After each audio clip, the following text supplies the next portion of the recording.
T.O. Paine, welcome to the Rocky Mountain Writer Podcast. Hi. Great to have you on. Yeah, I'm glad to be here. Thank you, Mark. Yeah, got a brand new book out. Is it just out now, or is it coming out soon? It came out 2 days ago, 3 days ago Okay. on Sunday, the 23rd of October. And we're talking on Wednesday, the 26th. So great. Well, excited about that. And that's book number 3, correct? Yep. And all fairly recently published. Yep. Absolutely. All three published this year. And the first one I started writing probably 5 years ago. So kind of stacked them up, and then they came out about 3 months apart this year. That's great. Well, how's the third one? How's it going with the third one? How was the launch? Oh, it was great. By far the best of the three. I'm psyched, like on Amazon bestsellers list, which is really good for me. For crime fiction, it hit 35, which Wow. really blew me away. I couldn't be happier. It exceeded my expectations. Wow. Well, before we get into the content of what the book's about, did you do something differently around the promotion or the launch this time to get it to that point? Or I think a lot of it was having the first two books already there and just having that presence. And I mean, last March, I had 0 readers because I hadn't published a book.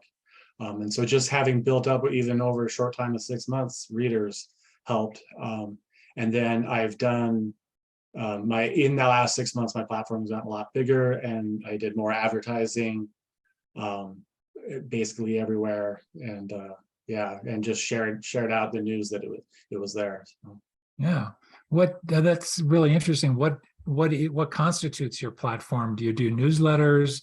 Are you on social media? What kinds of things do you prioritize? Yeah, it's kind of one of my things in life is I always go to extremes. I will do anything and everything. And that way I don't have to prioritize anything. I just try to do it all, and I see what works and narrow those down. And so I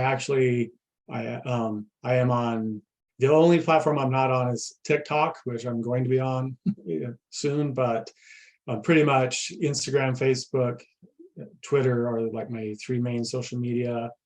And then I'm, obviously active with on Amazon as far as advertising, and then BookBub quite a bit. Do you mind giving us an idea of how much your budget is for advertising, say? A rough idea? So in these first few launch days, it's fairly high. It's in the thousands. Okay. So, wow. So that's contributed to the ranking for sure, and it will die down as soon as the advertising dies down. Yeah, you're committed. Yeah.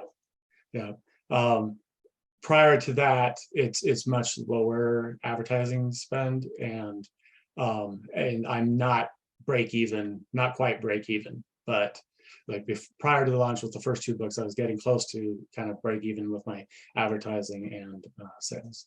Oh, that's fantastic. That's definitely worth celebrating. Oh yeah. So are you one of those people who really goes into the analytics of looking at the keywords and seeing what the right formula is and looking at the data for number of people who are seeing your ads, things like that? Yeah, I think that spreadsheets are shortening my life. I spend way too many hours staring at spreadsheets. My background is in computer science, and so I'm very technical, and so I have no issues like spending hours looking at data and sorting and doing pivot tables and all that with spreadsheets. It can be pretty distracting at times. Well, I think that puts you in a pretty small group of people who are both writers and people who love to analyze data, because I'm not somebody who enjoys that part of it, but I've always wondered if I put more time into looking at data from an ad or something and seeing where, what keyword prompted the most hits and clicks and that kind of thing, I might be better off. But so you've got the Venn diagram aspect going right there. You're in a small group, I think. Yeah. So I didn't really seriously start writing until around 2016, at least not novels. So I've got many years of building websites and all of that behind me. So I've been able to have that advantage, do a lot of that platform kind of stuff myself. Yeah, that's great. Well, before we get to the latest book, The Excursion, give us just a little background on yourself. Where did you grow up, and did you were you into books and reading and writing early on, or is that something that came along later? Where are you from? I grew up in a very small town in Idaho. It was a mile high in the mountains, about 2 hours north of Boise. And by small, I mean, it was 300 or 400 people until when I was 16, we moved away, and it had just crossed 1,000 in the population at that point. And yeah, I've always loved writing from the time I was a child. There's a photo of me sitting on my father's lap with a black and white encyclopedia, because we used to have those big long sets of those, and I'm reading it, and I don't know, it's very cute. And I continued actually my love of writing up until I was 16, and then we moved to southern Idaho to another small town, and all of my friends were into computers. And this was the late 80s, where the computers were really getting traction in Windows, all these wonderful things. And I changed course. Prior to that, I had won writing competitions in high school and things. And I changed high schools halfway through and ended up getting a degree in computer science instead. So, but I always carried the dream and I always carried the writing with me. And then it came back around a few years ago in a big way. That's great. Were there any major authors you followed as a child or as a teenager that really inspired you? The first one that comes to mind is S.E. Hinton, which all of those books, The Outsiders and the movies, like not that those are classics in a way, but not quite the same. When it's one of those things as a high schooler, oh, for English, you've got to read this book, and everyone dreads it. And I would dread it also, but then I would read Grapes of Wrath and walk away with the vivid images of oranges being burned and things like that. And so books like that had a big impact on me. To Kill a Mockingbird also in school was obviously, very impactful. But while I appreciated those and those stand out in my mind, I mean, obviously there's always Stephen King and the horror type. Yeah. So that's great. So then did you go into computers as a career or? Yes. Okay. I went into computers as a career. That I feel like one of the most fortunate people in the world. I graduated from college with a computer science degree, effectively like the year the internet came out. So mid 90s roughly or something like that. Yeah, exactly. Like early 1995. And so it was very easy for me to find a lucrative job right from the beginning. That's great. And what then sparked the revival of writing for you? It sounds like it might have gone on a little hiatus and then something triggered you to really dive back in more recently. Yeah, so it was one of the things in the late 90s, early 2000s, maybe kind of my whole life. I have always had a bucket list kind of mentality. And I'd always had these list of things I said I would do. I said I told my wife I would get a master's degree. I said I was going to start running a lot and running marathons. And that turned into me saying I was going to run a marathon 50 times in 50 different states. And there's a club for that. There is, I know. And I said I was going to write a novel and sell the novel. Maybe I'd write, more than one and have a career. And I said like all these things, and in the early 2000s stuff, we had some family tragedies and things kind of went awry and went down. And when we came out of this, I had kind of like emotionally survived what we'd gone through and felt like, well, if I did that, then I can do all the things I was, my young ego had been bragging about doing. I said, well, if we did this, we can do all these other things. And writing a novel was on the list. I began running the marathons first, and I did an Ironman, and um, went and got my master's degree. And then it came to a point where I was sitting on an airplane for a trip to London for work, and they came and announced that it wasn't going to take off for 2 hours. And I was not very happy with the job and everything. And I literally, that was when it began. I flipped open my laptop and I started writing a novel. Wow. And about that novel, which is not one of the three that I published, it was the first practice novel. I mean, it took me about 1.5 years to write it, but that was the next thing on the list. So Yeah. Okay, we're about to get to the excursion, I promise. But last question before we do, how many marathons, how many states have you done? 2 weeks ago, I did the 35th one. Wow. In Maryland, Baltimore. Wow. Wow. I've Wow. got 15 more. And I have, the next one is November 14th, or no, November 12th in Charlotte, North Carolina, coming up. Wow. Yeah, it's impressive. Very impressive. I just had a friend finish 50, and a Yeah. friend of a friend, actually. And the last one they did was in Alaska. So that was pretty cool. Yeah, that one's probably gonna be my last one too. It's just, I don't know why it's hard to get to Alaska. Yeah. All right. So tell us, we'll go kind of backwards, but let's start with the latest. What is the excursion all about? The excursion is about a woman who had a rough childhood, parents divorced, pretty much, as it happens, ended up raising herself, and she has a neurodivergent brother who she also had to take care of. That's just kind of her backstory. It is a thriller, a fast-paced, fast-paced thriller. So I'd always wanted to write. I've always liked like single setting movies and scenes, and amazed by the dialogue and things like that. And so she has this backstory, and she's strong, but her the dangers in the world compound and get way worse when she inherits a cabin high in the Rocky Mountains.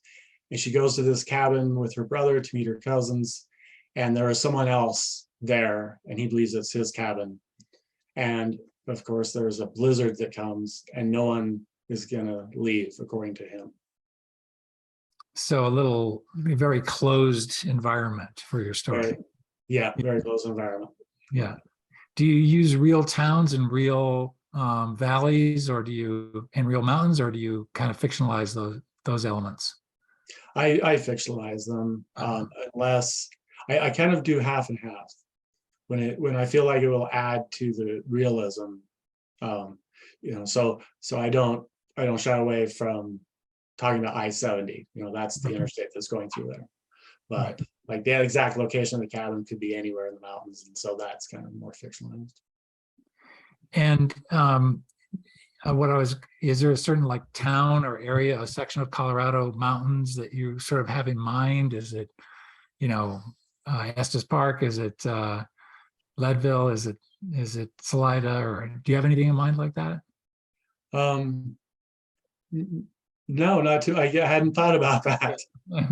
Yeah, not too much. Yeah. In my mind, it's probably 30, 40 miles north of I-70, not far from Vail, I suppose. So Okay. Whatever's out there. Yeah. Well, that's the beauty of being a writer. You can put anything anywhere, right? Yeah. That's great.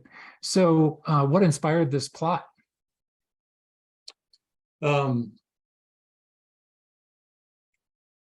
It was really mostly I wanted to write a secluded thriller.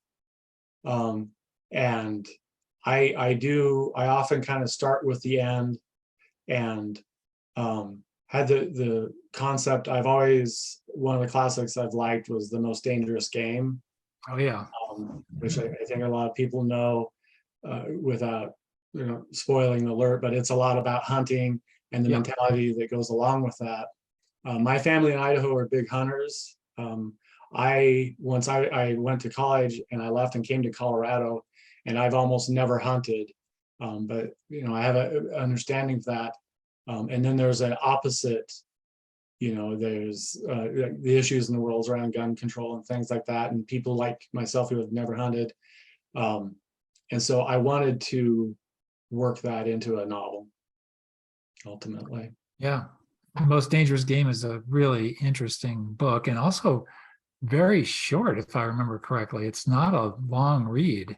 Mm-hmm. It's a quick Yeah. one. Yeah. Oh, yeah. It's only like 30 pages, small pages. Yeah. Yeah. But a brilliant, brilliant idea. And once you get to that point where you get the idea, it's, Mm-hmm. oh, I get it. That's scary. Yeah, really good. So that you mentioned neurodivergent, what inspired that element or that aspect of a character?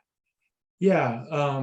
Not to say that because the person who has they're neurodivergent, they have autism, a form of autism, and so actually my oldest child has autism, Oh, and so it is it's amazing capabilities that anyone can have with any sort of condition in life, and how you can overcome those.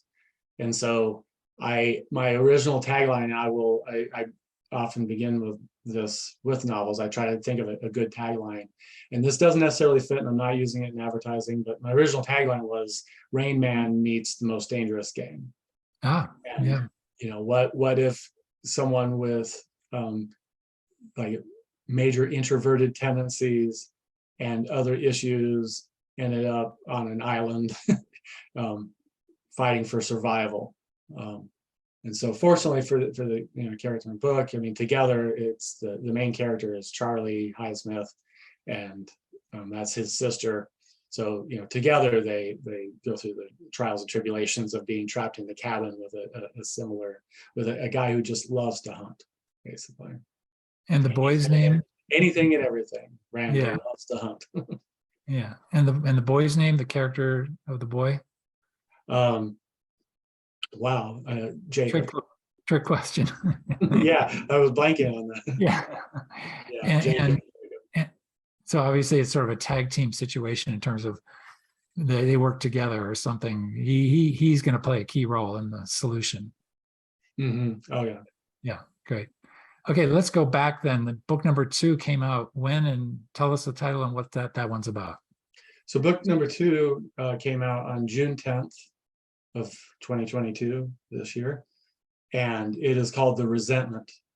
And I moved to Colorado, Denver area in 1995, right out of college, like I said, and except for twice, we moved away twice for about 3 or 4 years and then came running back. The second time, as a computer science professional, I had the opportunity to work for Amazon in Seattle. So we went to Seattle, and Seattle's the opposite of Denver. It rains and has clouds, and it doesn't snow, and so it's an older city, somewhat grittier, and has its own like character, lots of the ambiance. And so I was just writing about my surroundings there, and the notion behind it was about it's called The Resentment, because people who have issues with addiction often hold resentments against other people. And I kind of have a view of addiction. You can be addicted to things other than drugs, obviously. And the main character in the book has rage issues. And it's actually intermittent explosive disorder. And in the book, her husband, right from the get-go, someone has killed her husband, or maybe they haven't. Maybe it was an accident, but right from the start, she has to deal with her anger issues, and she has a brother-in-law who is an alcoholic, and he has to deal with his issues, and they work the book works through both of them dealing with and trying to discover what happened to her husband. Wow. All right. And that's set in Seattle. And it's set in Seattle. So trying to think, one of my best lines in the book was something like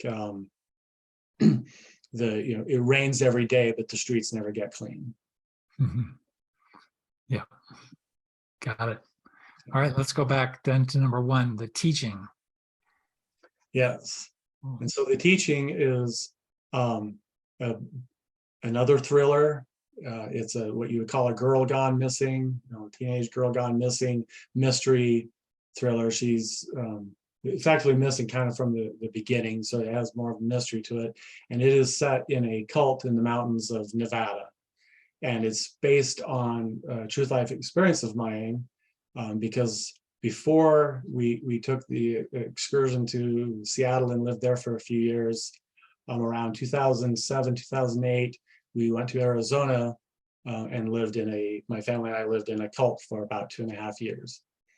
And wow. so my books, I could write memoirs, but I think thrillers are a lot more fun. And so they're way more than half fiction, but there is a lot of like true life in all of them. And probably 30-40% of the atmosphere and the practices and the things that we did when we lived in this cult, they are embedded in the thriller. The things are not are obviously all of the characters in the teaching are fictional. I didn't write about anybody.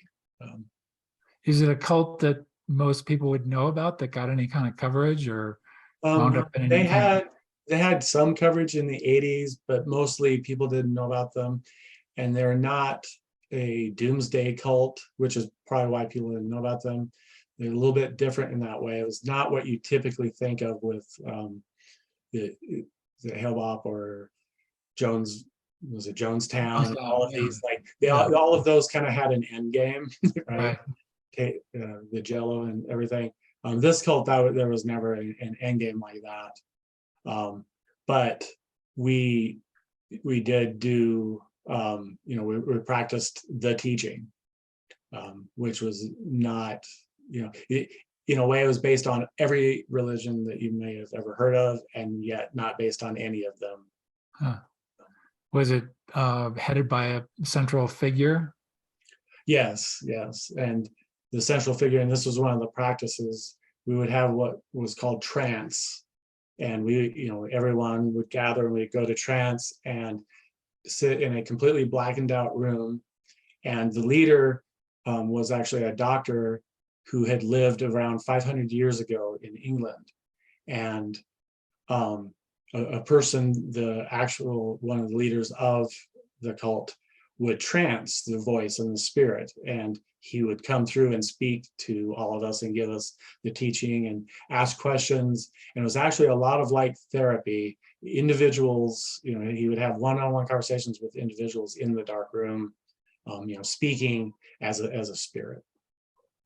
And what did your folks say about why you're moving down there, and what did they say to, let you know that this new chapter in your family's life was about to start? And did you go? How old were you, and did you go along willingly? Oh yeah, so we went along willingly. It actually began because my wife was given up for adoption from day one, and I almost said the year, but I don't want to give her age. Yeah. She'd kill me. But so when she was 21, her birth parents found her legally, and her birth parents lived in this cult. Oh. And so she visited the cult probably a year or two just before she met me. And then we visited this cult. And so we were around 24 years old, 25 years old. And we visited them, and they were not recruiting. They weren't like trying to make us stay or live. And we came to Colorado, and it wasn't until we were 35, 36 years old that she wanted to get closer to her birth parents and see everything. And as I mentioned, we'd kind of gone through a tragedy, a personal crisis. And so that fueled a lot of us, and we were looking for spiritual help and things along those lines. And there they were, and they'd always been there. And we'd always liked them, and we respect, everyone. I respect everyone's beliefs and, everyone's rights to live how they want. So Absolutely. yeah, so Yeah. being very open-minded, we went there and just began living with them and effectively joined. Right. My parents, so probably those 10 years, my parents were well aware of them being a cult. And so that probably eased my parents into it. I don't know how they felt about it, but my parents came to visit the cult about halfway through and saw nothing nefarious going on. And so they were okay. Yeah. And my question sounded stupid because I misunderstood Oh, I thought it was your folks who had taken your family to the cult. So my oh, I my see. assumption was wrong. So I apologize for that. But now I got a Oh, much well, clearer it picture. worked out because I misunderstood what you said. Yeah. Yeah. But so what then led to the decision to leave? Was that just another point of life of sort of saying, well, we've done with this and we're moving on, or was there something dramatic that happened? So we had hoped we had hoped for maybe more of a community. The if you had gone 6 years prior to when we went to the cult, they were really thriving and they really were living communally, and they had their own store. And as part of the cult, you didn't pay for anything, and you did service, and then you had things. But that had kind of broken down by the time we came, and there were other issues and arguments and disagreements, and other people had kind of talked about leaving, and it just wasn't quite the way. And the really big factor for us was we had, prior to that, we'd built up 10 years of friends and things in Colorado, and we just weren't making the same kind of friends there. Gotcha. Yeah. And so we missed Colorado, and so yeah, so we came back. Is there a message, or was there some, was it helpful for you to write the teaching, and was there something you wanted to say to the organizers, or was there something you wanted to say to somebody who's considering getting into a cult like that, or was it just written for entertainment? It was a lot written for entertainment. It was a lot written because I feel like it was an interesting experience that I had. And I've never read like about cults. It's not, maybe because it's not a popular thing, but there are a lot of peaceful cults where they live very differently, live communally, live believing in spirits that speak through people, that have, what a lot of people would consider just real strange things. A lot of them, and they're not evil in any way, and they're not destructive. Right. There's organizations that seek out destructive cults and attempt to break them up before they become something horrible like Waco, or become. And so one of the things I found interesting was that it was not for people. I mean, and certainly I think it was better before we got there. It was not a bad way of life. It was just a very different way of life. And I was fascinated also how it was embedded right in the middle of society. Like, I mean, everyone there did what they drank beer and watched football on Sundays. They did all the same things. It was just this other aspect to it. Right. And so I wanted to kind of express that experience, and try and do it in an entertaining and thrilling way, and kind of do a reverse on the trope of helping the girl disappear from, or helping the girl escape the cult. In the teaching, the premise is more the girl is trying to escape her horrible father and upbringing, and so she runs away to a cult the opposite way, and then disappears. Oh, that's really interesting. Wow. Yeah, neat. Is that something you'd would you ever do a book event and out at where the cult lived, and you think they'd enjoy it? I don't think they would enjoy it very much. Yeah. Okay. Because there was a lot about how you can take, and this is in the book, about doing service, so working for free on building other people's houses, or your family members' houses, and doing things for free in the name of the cult that and then tithing and donating money and things like that.